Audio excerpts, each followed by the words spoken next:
Menko Marves Luhut Binsar Panjaitan sekaligus Ketua Dewan Penasehat Partai Golkar membantah dengan keras atas tuduhan mendalangi gerakan musyawarah nasional luar biasa atau Munaslup untuk menyingkirkan Erlangga Hartarto dari posisi Ketua Umum Golkar. Partai Golkar yang hingga kini diguncang isu Munaslup jelang pemilu 2024. Kemudian nama Luhut muncul sebagai sosok yang akan dicalonkan sebagai Ketua Umum. Atas hal itu, Luhut pun menyampaikan bantahannya ketika diwawancara oleh Rosiana di Kompas TV pada Kamis 20 Juli. Namun Luhut mengatakan tidak menolak jika ia dipilih menjadi Ketua Umum dengan syarat kader Golkar ramai-ramai mendorongnya duduk sebagai pemimpin tertinggi. Ya Golkar ini Pak, banyak kan teman-teman Golkar itu datang ke saya.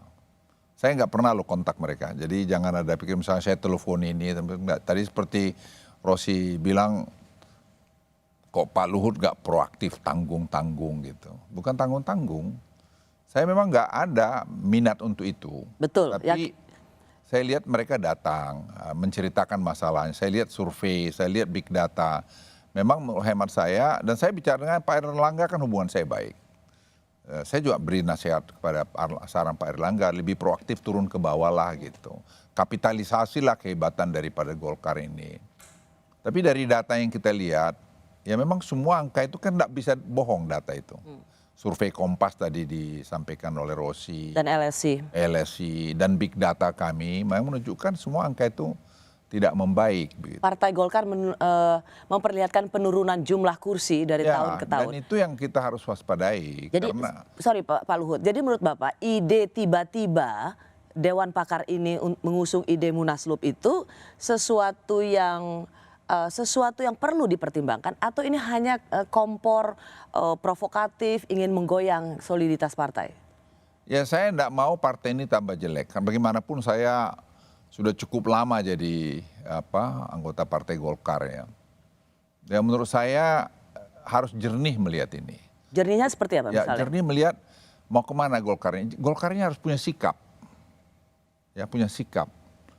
Kalau kita tidak bisa calon presiden, tidak bisa calon wakil presiden, kan masih ada yang lain. Legislatif. Legislatif kan menentukan sekali. Sekarang 85 kursi atau 86 kursi Golkar. Bisa nggak itu dipertahankan? Mesti realistis. Jangan kita ini, gimana ya, nanti saya pakai bahasa-bahasa tentara lagi. Jangan kita ini seperti bohongin diri kita sendiri. Kita harus bisa bikin at least mempertahankan 85 suara sekarang. Kalau bisa di atas 100. Luhut Binsar Panjaitan juga mengomentari soal isu pencalonan dirinya menjadi Ketua Umum Golkar.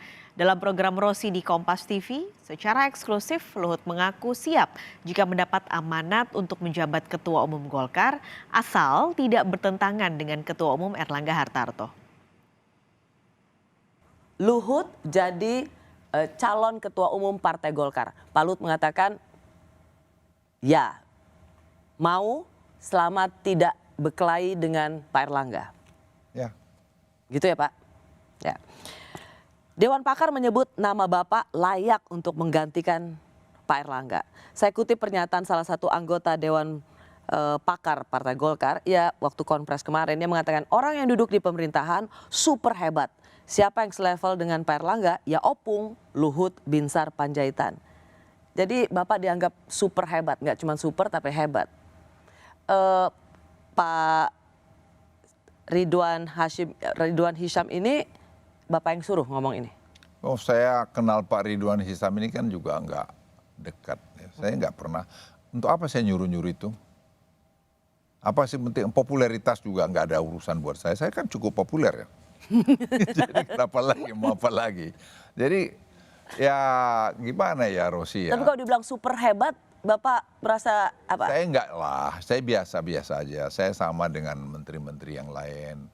Ya mungkin saya lebih senior, lebih tua, sehingga presiden kasih banyak pekerjaan ke saya. Menurut saya wajar-wajar aja.